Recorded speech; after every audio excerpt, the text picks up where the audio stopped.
살아계신 하나님께 찬양과 영광을 올려드립니다.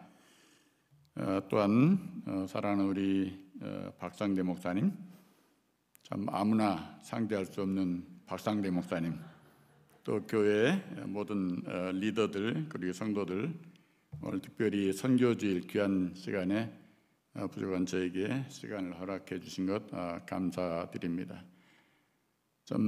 저희 부부가 늘 저녁마다 예배를 드리면서 우리 신시내티 교회를 위해서 또 우리 성도들을 위해서 기도하면 마음이 이렇게 뭉클해요.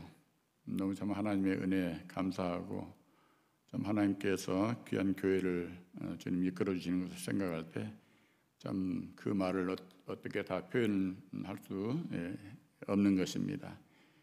오늘 아침에 또 이른 새벽 5시 시카고 시간 5시에 출발해서 아슬아슬하게 이 자리에 왔는데 또 조영섭 권사님 또 시카고에서 또 이렇게 오셔서 오늘 또 이렇게 함께 예배를 드리게 돼서 참 오는 중에 비가 참 많이 내리더라고요.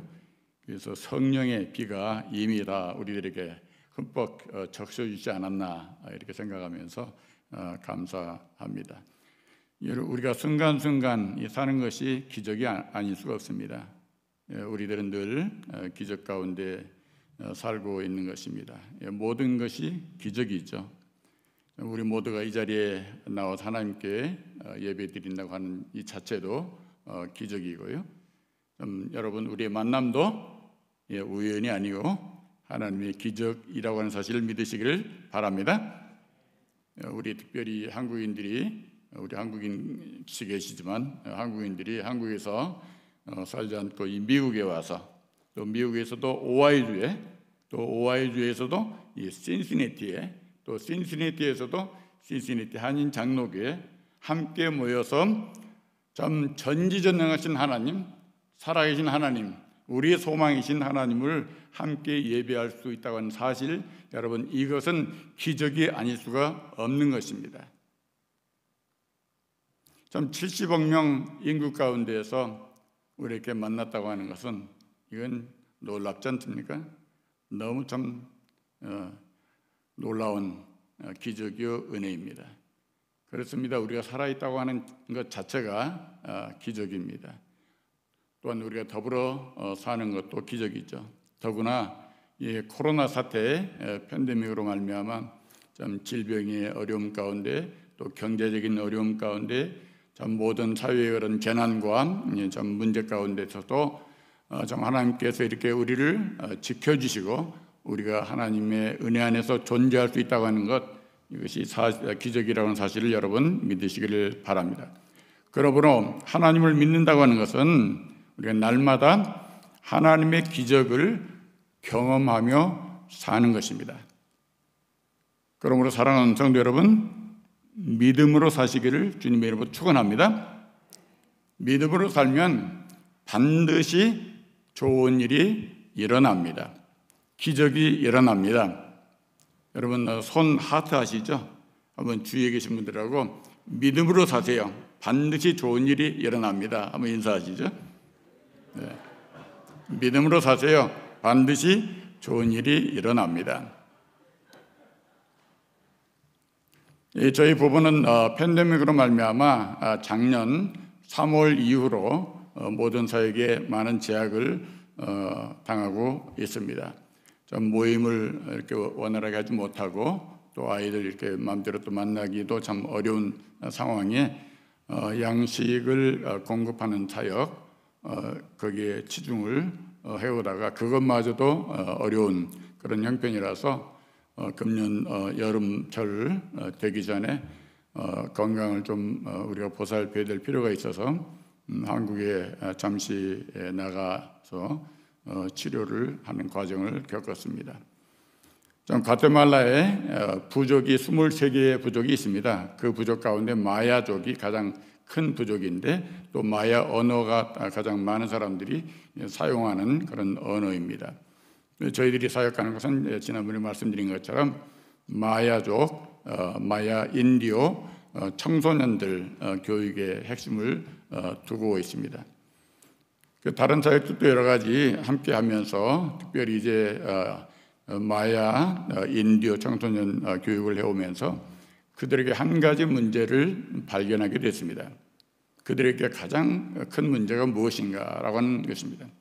그런데 이번에 한국에 나가 있는 동안에 치료하는 기간에 좀 온라인을 통해서 한 가지 제가 공부를 열심히 좀 했습니다. 그게 뭐냐면 한국 안에 예, 죄송합니다. 한국 안에 좀 외국인들이 많이 들어와 있는데 그 다문화 가정들의 그 자녀들 문제, 예, 그 문제 때문에 보건복지부 그 홈페이지에 들어가서 또 각 신학대학에 있는 어떤 그런 다문화 프로그램들, 또 각 교회, 큰 교회들에서 하는 다문화 프로그램들 좀 이렇게 개인적으로 접할 수 있는 기회가 있었습니다.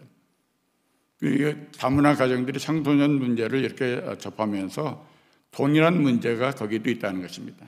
여러분, 어쩌면 우리 한주희 집사님 오늘 기도하신 대로 이민자들에게도 동일한 문제가 있다고 생각이 됩니다. 그 문제는 어떤 것인가? 바로 정체성이 빈약하다는 것입니다. 자존감이 없습니다. 이 자존감이 결핍됐고 정체성이 너무나 약합니다.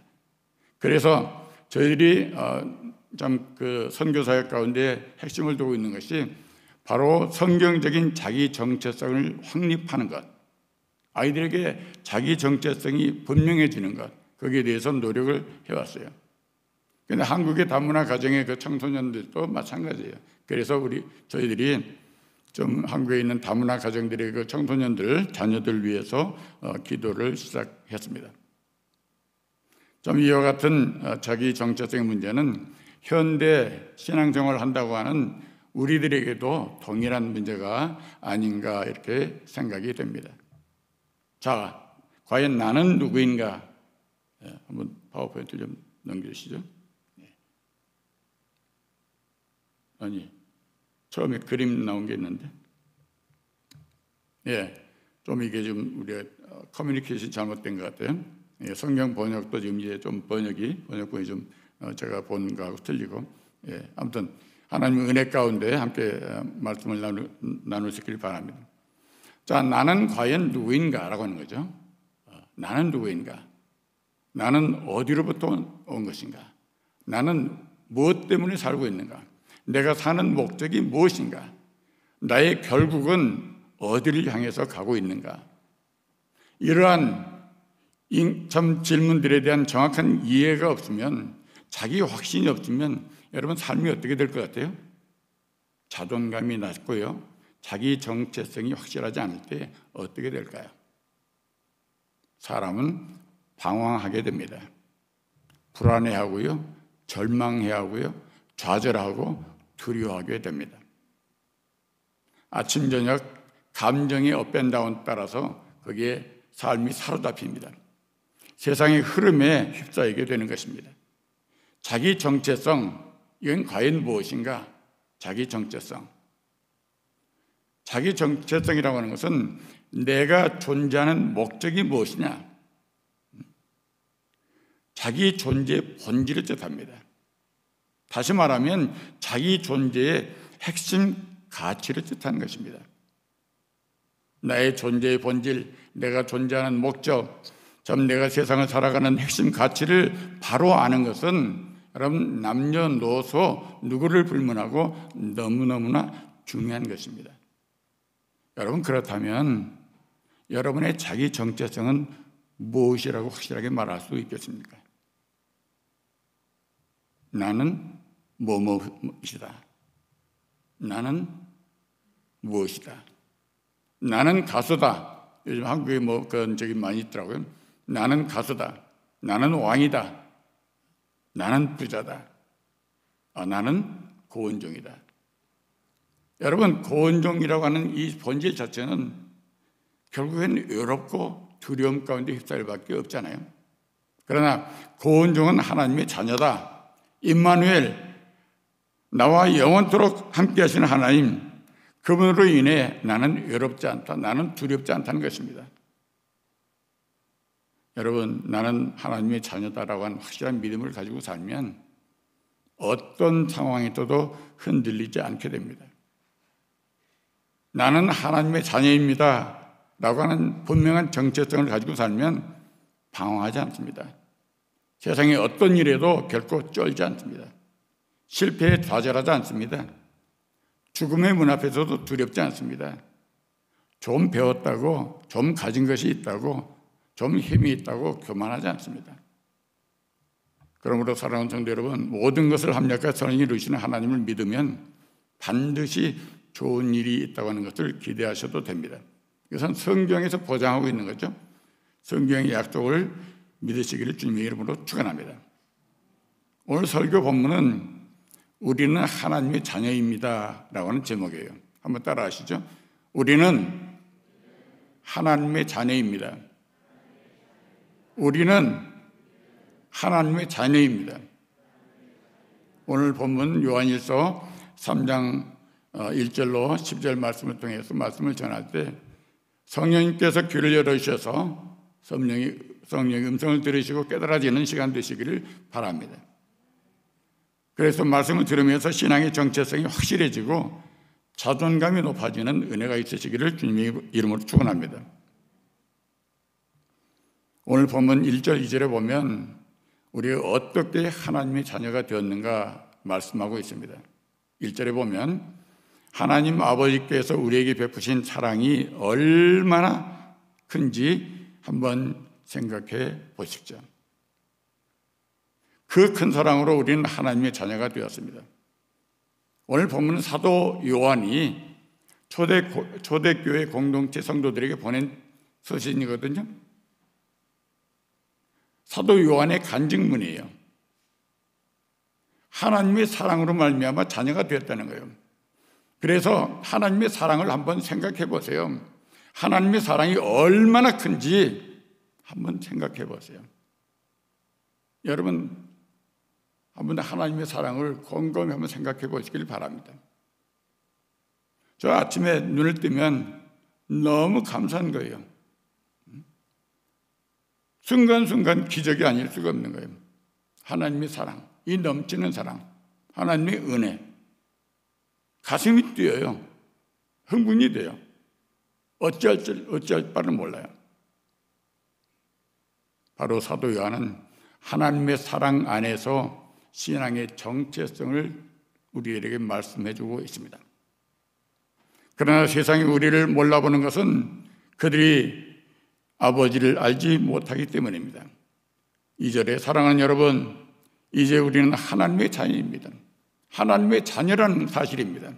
장차 어떻게 될지는 모르지만 예수님이 다시 나타나시면 우리도 그분처럼 되어 그분의 참모습을 보게 될 것입니다.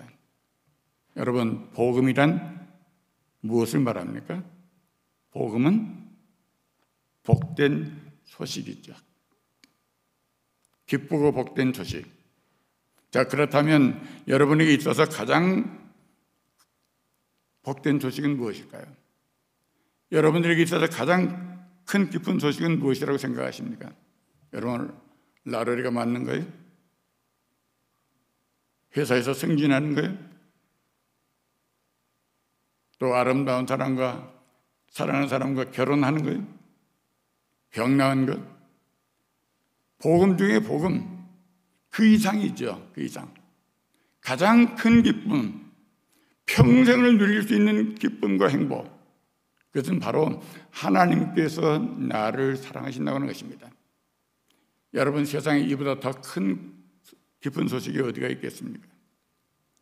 물론 부모님의 사랑, 배우자의 사랑, 형제의 사랑, 친구의 사랑, 우리가 살아가는 데 없어서는 안 되죠. 우리 살아가는 데 힘이 되죠.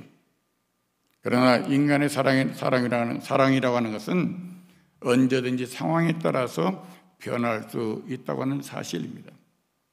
인간의 사랑은 결코 영원하지 못합니다. 인간의 사랑은 불완전합니다. 언제 변할지 모르죠. 그러나 하나님의 사랑은 변함이 없으십니다. 하나님의 사랑은 아가페 사랑입니다. 십자가 위에서 자기의 희생으로 말미암아 구원을 이루어진 예수 그리스도의 사랑을 통해서 우리를 부르셨다고 하는 것입니다. 예수, 십자가에 죽으신 예수, 그분은 어떤 분입니까? 나에게 있어서, 여러분들에게 있어서 그분 예수님은 어떤 분이신가요? 여러분에게 예수님은 어떤 분입니까? 그분을 어떻게 이해하고 있습니까?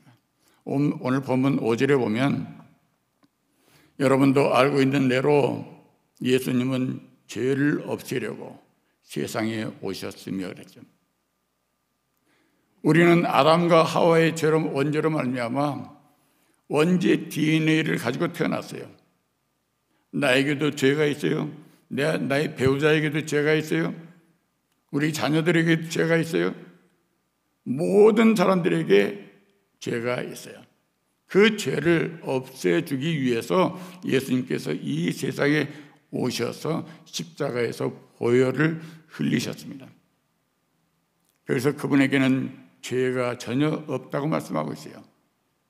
오늘 본문 8절 9절에 보면 그러나 죄를 짓는 사람은 마귀에게 속해 있습니다. 마귀는 처음부터 죄를 지었기 때문입니다. 하나님의 아들이 나타나신 것은 바로 이 마귀의 일을 멸하기 위해서입니다. 9절 말씀에 하나님의 자녀들은 계속해서 죄를 짓지 않습니다. 이것은 하나님의 씨가 그 사람 속에 있기 때문입니다. 그는 하나님에게서 태어났으므로 계속 죄를 지을 수 없다고 말씀하고 있습니다. 하나님에게서 태어난 사람, 어떤 사람일까요? 거듭난 사람을 말하죠. 거듭난 사람 속에는 뭐가 있다고요? 하나님의 씨가 있다고 말씀합니다. 하나님의 씨, 바로 하나님의 형상이 우리 안에 있다는 것입니다. 하나님의 DNA, 원죄의 그 죄의 DNA가 아니라 하나님의 DNA가 우리 안에 있기 때문에 죄를 짓지 않는다는 것입니다.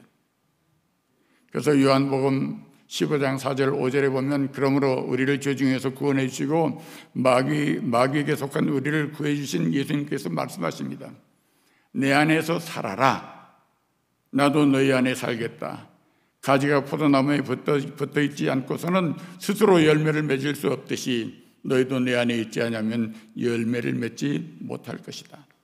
나는 포도나무이고 너희는 가지다. 사람이 내 안에 살고 내가 그 사람 안에 살면 그는 많은 열매를 맺는다. 나를 떠나서는, 우리 주님 말씀이죠. 예수님을 떠나서는 너희가 아무것도 할 수 없다라고 말씀하고 있습니다. 그러므로 오늘 보면 10절에 보면 이것으로 하나님의 자녀들과 마귀의 자녀들이 분명하게 구별됩니다 그랬어요. 하나님의 자녀들 뭡니까? 신앙의 정체성을 가지고 있는 사람들이요. 나는 하나님의 자녀입니다라고 하는 정체성을 가지고 있는 사람들과 하나님 없이 살아가는 사람들, 이게 분명하게 구별된다는 것입니다. 바로 신앙의 정체성, 분명한 정체성을 가지고 있는 것이 하나님의 자녀라고 하는 말씀이죠. 의로운 일을 하지 아니하는 사람이나 형제를 사랑하지 않는 사람은 하나님의 자녀가 아닙니다. 자, 그러면 거듭난 사람, 하나님의 씨를 가지고 있는 사람, 곧 하나님의 자녀라면 어떻게 살아야 할 것인가 라고 하는 것을 오늘 본문에 우리에게 말씀해 주고 있습니다. 여러분, 오늘 선교 주일로 지키시죠. 안타깝게도 제가 핸드폰으로 찍었던 사진들이 한국에서 가가지고 핸드폰이 망가지는 바람에 사진이 다 날아가 버렸어요. 예. 그래서 말씀을 준비하면서 선교 보고를 드리는 것도 중요하겠지만 선교를 하는 성도들, 선교를 하는 교회의 가장 중심적인 핵심 가치가 무엇인가, 그것을 발견할 때만이 바로 선교할 수 있다고 하는 사실 때문에 오늘 말씀을 준비하게 되었습니다. 하나님의 씨를 가지고 있는 사람, 거듭난 사람은 어떻게 살아야 할 것인가? 첫 번째, 예수님처럼 자기 자신을 깨끗하게 지켜야 한다고 말씀하고 있어요. 자, 한번 따라 하시죠. 예수님처럼 나 자신을 깨끗하게 지키며 산다. 나 자신을 깨끗하게 지키며 살아가야 한다고 말씀하고 있어요. 3절에 보면 그리스도 안에서 이런 희망을 가진 사람은 누구나 예수님처럼 자신을 깨끗이 지켜야 합니다. 희망을 가진 사람, 어떤 희망입니까? 하나님 나라를 향한 희망, 하나님 나라를 소망하는 사람, 바로 예수님의 이 땅에 오셔서 하신 그 설교 가운데 핵심이에요. 하나님 나라. 하나님 나라가 이 땅에 이루어지기를 소망하셨던 예수님의 말씀이에요. 그 나라를 소망하는 사람은 당연히 예수님처럼 자신을 깨끗이 지켜야 한다고는 말씀입니다. 바로 세속으로부터 구별되라고 하는 말씀이죠. 주님께서 말씀합니다. 내가 거룩하니 너희도 거룩하라.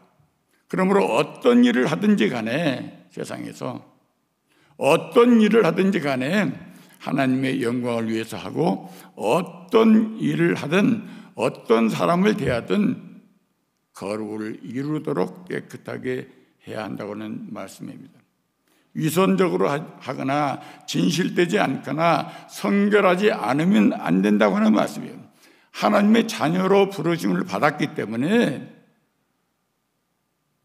초심을 잃지 말고 첫사랑을 회복하면서 늘 예수님처럼 깨끗하게 삶을 지켜나가야 된다고 하는 말씀을 우리들에게 하고 있습니다.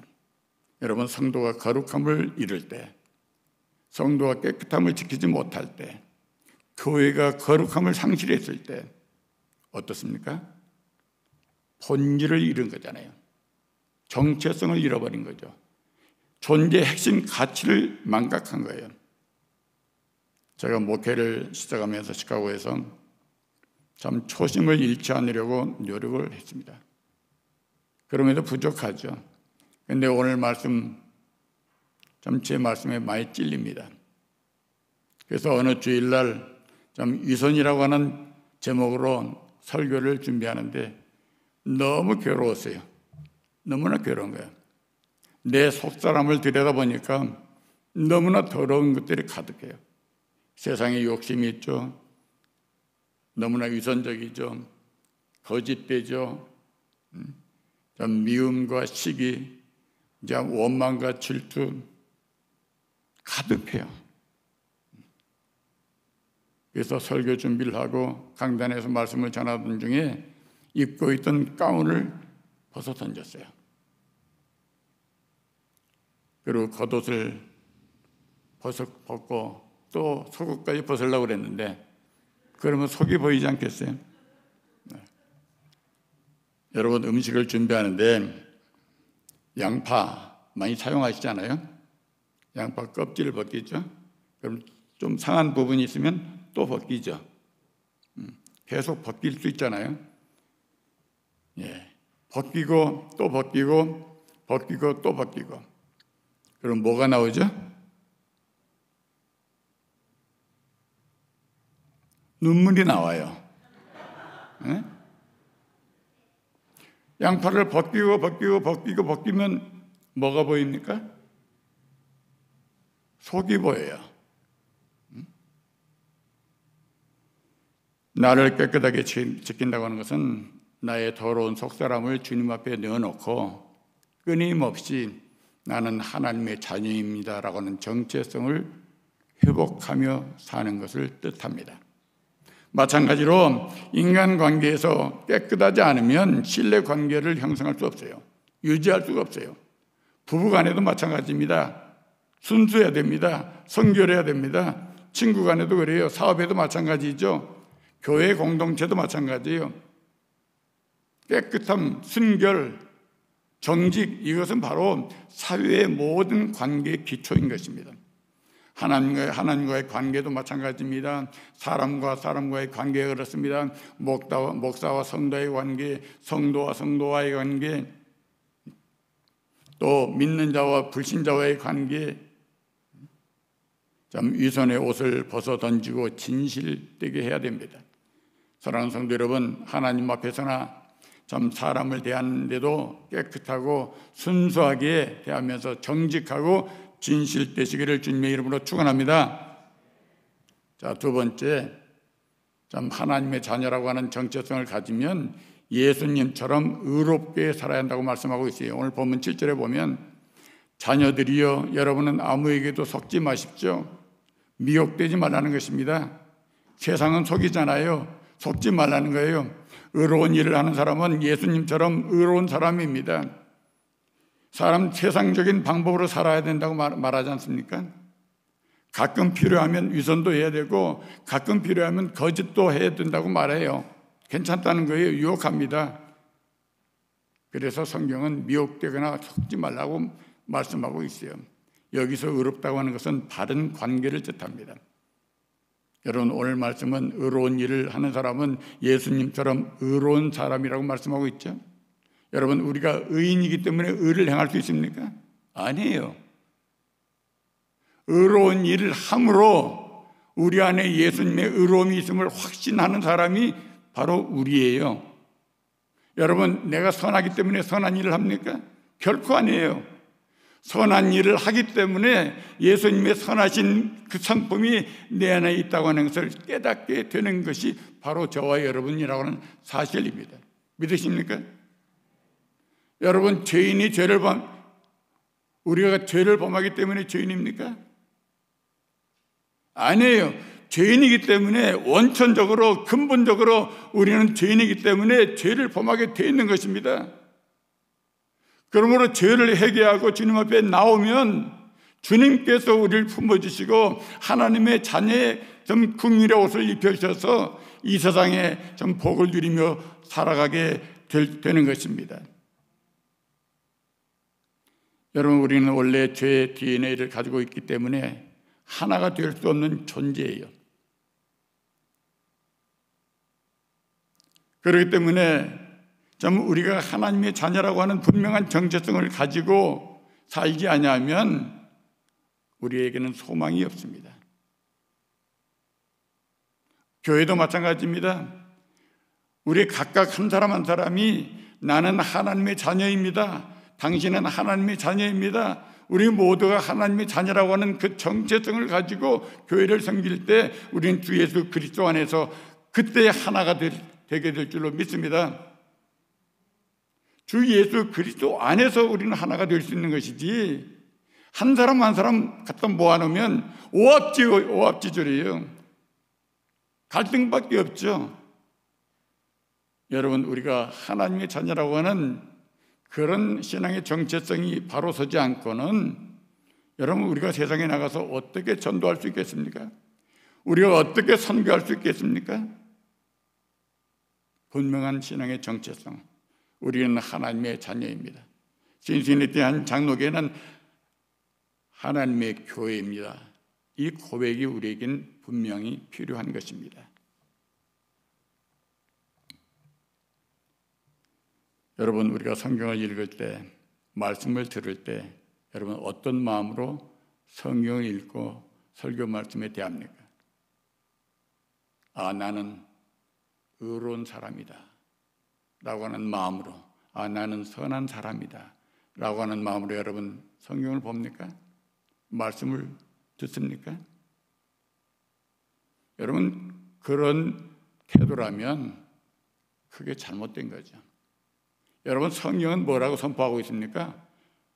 성경은 선언하고 있어요. 뭐라고? 우리는 죄인이라고 하고 있습니다. 로마서 3장 9절로 12절에 보면 그러면 우리가 이방인보다 낫단 말입니까? 이방인은 여기서 신앙의 정체성이 없는 사람들이잖아요. 나는 하나님의 자녀입니다. 이와 같은 신앙의 정체성이 없는 사람이에요. 하나님이 없이 나는 살 수 있다라고 하는 사람들을 이방인이라고 말합니다. 전혀 그렇지 않습니다. 우리가 이미 선언한 것처럼 유대인이나 이방인이 다 같은 죄인입니다. 그것은 이렇게 기록된 성경 말씀과 같습니다. 의로운 사람은 없나니 하나도 없고 깨닫는 사람도 없고 하나님을 찾는 사람도 없습니다. 모두 진리에서 떠나서 쓸모없게 되었고 선을 행하는 사람이 없으니 한 사람도 없다고 선언했습니다. 놀랍지 않아요? 여러분, 그러므로 여러분이 의롭게 사는 것, 왜 의롭게 사는 것이죠? 내가 의인이기 때문에? 아니죠. 여러분, 내가 선하게 사는 것, 내가 선한 사람이기 때문에? 여러분, 근본적으로 아니에요. 내가 선하게 살 때에 예수님의 선하심이 내 안에 일하셔서 나를 선하게 해 가신다고 하는 사실을 믿으시기를 주님의 이름으로 축원합니다. 내가 의롭게 살 때에 주님의 의로우심이 내 안에 있음을 깨닫게 된다고 하는 사실입니다. 여러분, 종종 신앙생활을 잘하고 있다고 스스로 생각하는 사람들 가운데 크게 착각하는 사람들이 있습니다. 하나님과의 관계는 좋다고 스스로 믿고 있어요. 모범적이라고 본인이 말할 수 있습니다. 그러나 사람과 사람과의 관계, 여기는 너무나 엉망인 사람들이 많아요.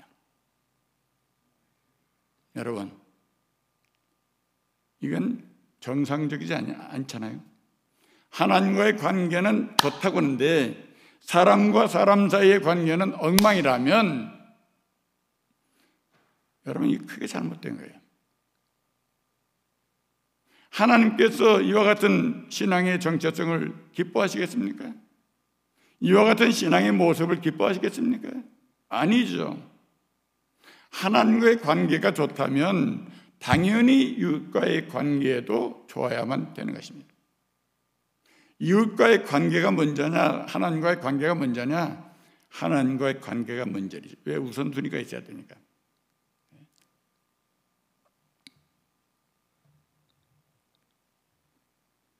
저 같은 사람들이 전도하러 나가면 그 사람을 아는 사람은 뭐라고 말합니까? 당신이나 잘 믿어. 응? 그와 같은 사람이 선교 가면 뭐 하겠습니까? 나의 어떤 그런 내적인 감정의 충족을 위해서는 할지 몰라요. 그러나 하나님께서 보신다면 웃기고 있다. 그렇지 않겠어요? 여러분, 그러므로 우리가 분명히 합시다. 나는 하나님의 자녀입니다. 우리 공동체는 하나님의 자녀입니다. 우리 교회는 하나님의 교회입니다. 이와 같은 분명한 신앙 고백이 있을 때 그때 하나님께서 전도의 문을 열어주시고 그때 선교의 문을 열어주신다고 하는 사실이 바로 사도행전 2장에 나오는 말씀이잖아요. 그러므로 우리는 신앙생활을 깨끗하게 해야 됩니다. 우리는 인간 관계를 참 잘 맺어가야 됩니다. 모든 사람과 화평의 관계를 맺어가야만 되는 것입니다. 자, 세 번째 보면 참 나는 하나님의 자녀입니다라고 하는 우리 신앙의 정체성을 가진 사람은 서로 사랑하며 살아야만 합니다. 오늘 본문 11절 12절에 보면 여러분이 처음부터 들은 말씀은 그랬어요. 왜? 초대교회 공동체의 성도들이기 때문에 여러분들이 처음부터 들은 말씀, 우리가 서로 사랑해야 한다는 것입니다. 왜? 예수님께서 새로운 계명을 주셨어요? 제자들에게 서로 사랑하라 그래요. 서로 사랑하라. 너희는 서로 사랑하라. 12절에 보면 여러분은 가인과 같이 되지 마십시오. 그는 마귀에 속하여 동생을 죽였습니다. 그가 왜 동생을 죽였습니까? 자기는 악하고 동생의 행위는 의로웠기 때문입니다. 여러분, 사랑에는 세 가지 법칙이 있습니다. 한 가지는 서로 사랑한다고 하는 서로라고 하는 것입니다. 서로. 사랑을 비교하면 안 되죠. 지금 여기서 가인과 아벨이 나오잖아요. 가인과 아벨의 이야기가 왜 여기서 나올까? 바로 가인이 비교해서 동생을 죽였어요. 가인이 자기가 드린 제물, 또 동생 아벨이 드린 제물, 그것을 자기가 보니까 하나님께서 아벨 거는 받으니 자기 건 안 받았거든요. 그러다 보니까 자기 동생까지도 죽이고 말았지 않습니까? 사랑은 비교의 대상이 아니에요. 사랑을 비교할 수 없어요. 그러므로 우리가 사람을 사랑하는 것은 그 믿음의 대상이 아니라 사랑의 대상이에요. 믿음의 대상은 오직 하나님. 뭐 이 세상에 믿을 사람 없다고 그러잖아요. 한국에 가면 가끔 손자들이 할아버지를 따라서 목욕탕에 가잖아요. 목욕탕에 가면 물이 뜨끈뜨끈 그래요. 할아버지가 들어가서 따뜻한 물에 들어가서 시원하다, 얘야 빨리 들어라. 그래 손자가 덩벙 들어가서 뜨거. 세상에 믿을 놈 하나도 없네. 뭐 그랬다는 유머예요. 여러분, 사람은 믿음의 대상이 아니에요.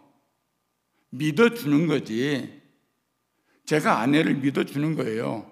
아내는 저를 믿어주는 거예요. 그러면서 사랑의 대상이에요. 주님의 은혜 안에 우리가 서로 믿음을 가지고 사랑하며 살아가는 것이죠. 성령의 열매 가운데 사랑이 첫 번째 나오잖아요. 여러분, 성령의 열매 몇 가지 있죠? 네? 안 들려요? 성령의 열매 9가지죠. 자, 첫 번째 사랑, 그 다음에 희락, 그 다음에 화평, 점점 줄어드네. 그 다음에 오래 참음, 그 다음에 자비, 그 다음에 양선, 온유, 충성, 온유, 절제. 네. 보세요. 성령의 열매 9가지 중에서 첫 번째 나오는 게 뭐죠? 사랑이죠. 마지막에 나오는 게 뭐죠? 절제죠. 사랑하면 기쁨의 열매가 열려요. 사랑하면 화평의 열매가 열려요. 사랑하면 오래 참을 수 있어요. 사랑하면 자비의 마음을 가져요. 사랑하면 친절을 베풀어요. 사랑하면 모든 힘을 다해서 충성해요. 사랑을 하면 마음이 온유해요. 사랑하면 절제할 수 있는 거예요. 여러분 아시죠? 때때로 자녀 교육을 하는 데 있어서 사랑한다고, 얘야 내가 너 원하는 대로 다 해줄게, 뭐든지 다 해줄게. 자, 그러면 그 사랑이 절제된 사랑일까요? 아닐까요? 절제되지 않은 거예요. 절제할 때는 절제시켜야 되는 거죠.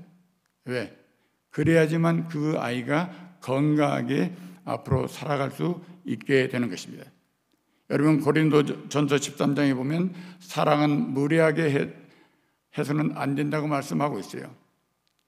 사랑은 오래 참고 친절하며 질투하지 않고, 사랑은 자랑하지 않으며 잘난 체하지 않습니다. 사랑은 버릇없이 행동하지 않고 이기적이지 않고 성내지 않으며 악한 것을 생각하지 않습니다.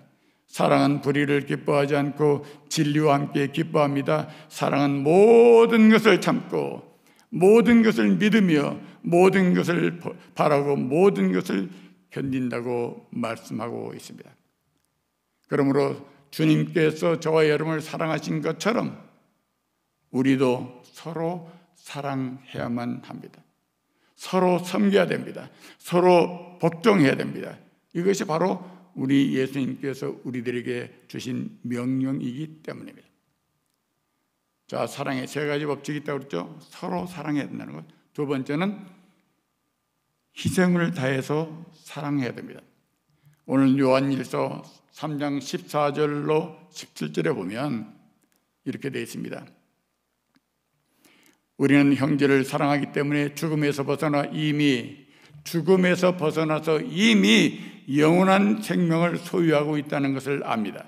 그러나 사랑하지 않는 사람은 죽음에 그대로 머물러 있습니다. 형제를 미워하는 사람은 누구나 살인자입니다. 그랬어요. 여러분, 형제를 미워하는 사람은 누구나 살인자입니다. 형제를 미워하는 사람은 누구나 살인자입니다. 여러분, 혹이라도 아내들이 남편을 미워하신다면, 미워하는 마음을 갖는다면 때때로 그 미워하는 마음 뭐죠? 살인자의 마음이죠. 남편이 아내를 때때로 미워한다면 살인자의 마음이죠.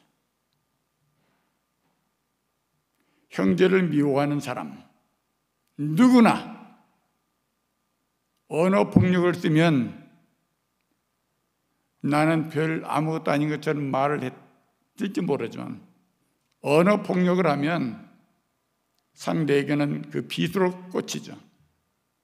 그 한마디가 평생을 갑니다. 여러분, 그 마음이 얼마나 큰 상처예요. 너무나 큰 상처예요. 저는 제 딸아이가 지금 이제 그 디자인을 전공해가지고 뉴욕에서 유니클로 회사에 일하다가 그리고 이제 LA 가서 나이키 본사에서 나이키 일을 했어요. 사회 일을 하다가 엄청나게 스트레스가 많은가 봐요. 왜 돈을 받는 대로 그 일을 시키잖아요. 탈모증이 심해요. 네. 그런데 이제 저는 이번 여름에 한국에서 같이 있는 기간에 많은 대화를 가졌습니다. 그런데 이 아이에게 그렇게 큰 상처가 있는 걸 몰랐어요. 네. 좀 시카고에서 목회를 잘 하고 있다가 갑자기 선교지를 나가겠다고 하고 또 이렇게 선교지 형편이 안 되니까 이제 시니스티를 내려오게 됐는데 이 아이 그때가 티네이저였거든요. 이 티네이저가 친구들 떠나서 오니까 참 여기 와가지고 친구도 사귀지 않고 혼자서 참 얼마나 참 고민을 했는지 참 그 아픔을 이야기를 하는데 너무나 참 가슴이 아팠어요. 그때 내가 너무 하나님 앞에 회개하면서 가슴을 쳤어요.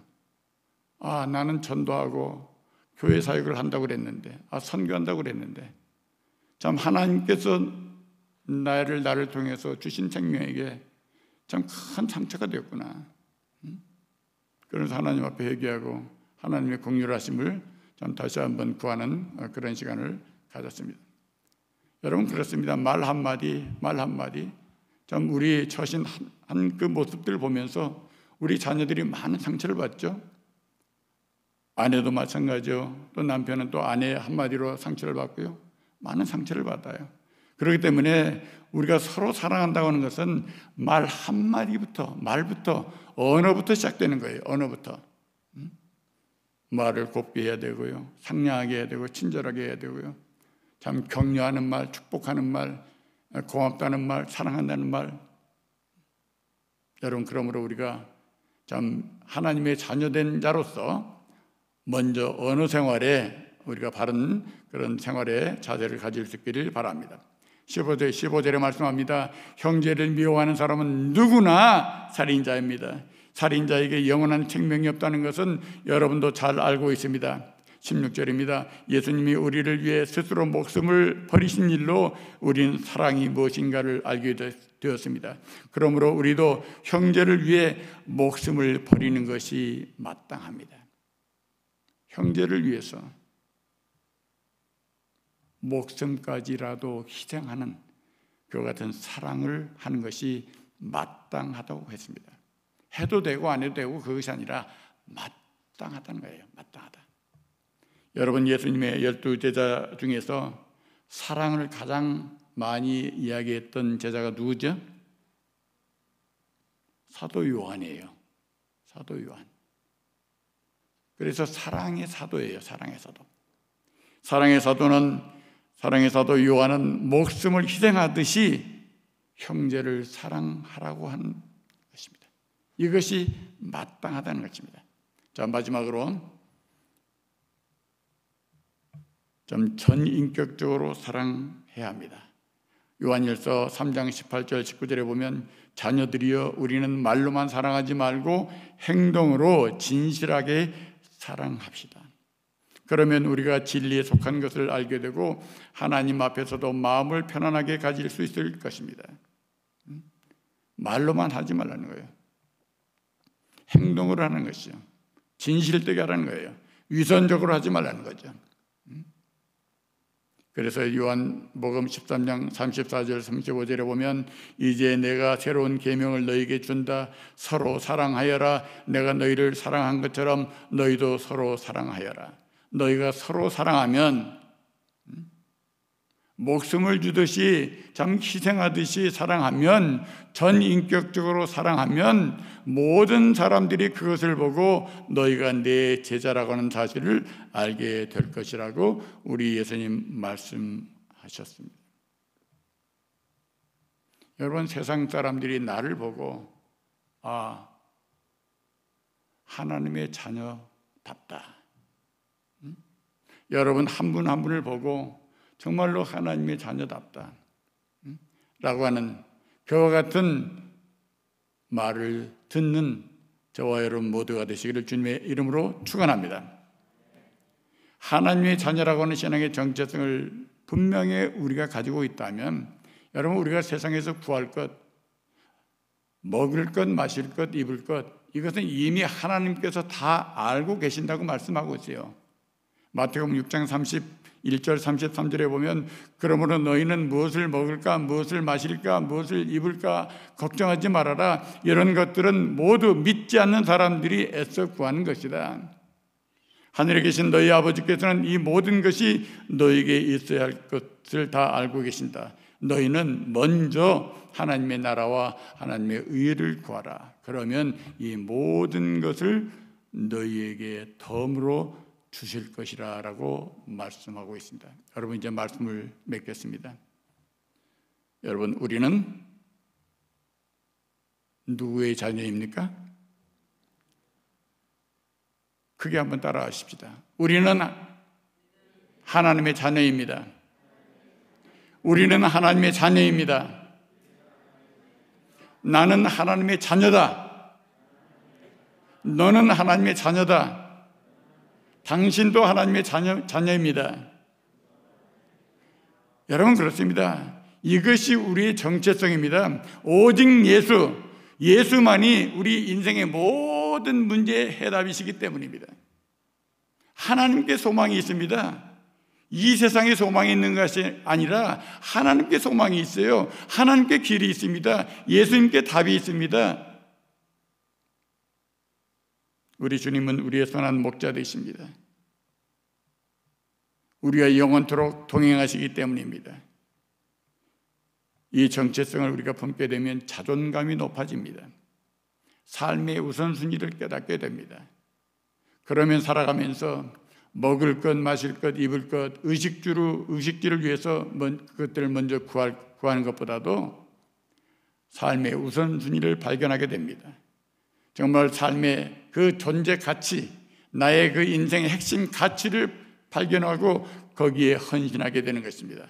바로 거기에서 전도가 시작되는 것이고 거기에서 선교가 시작되는 것입니다.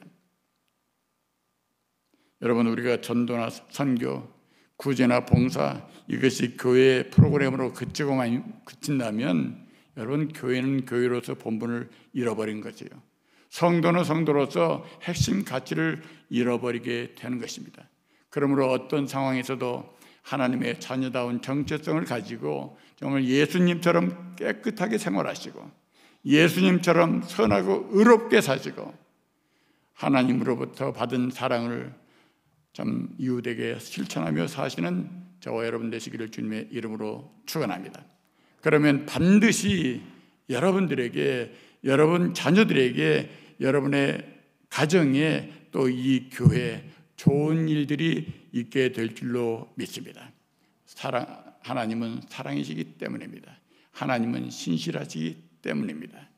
이제 잠깐 눈을 감으시고 좀 지금까지 하나님께로부터 받은 사랑과 은혜를 생각하시면서 좀 고백하시면서 조용히 기도하는 시간을 갖기를 원합니다.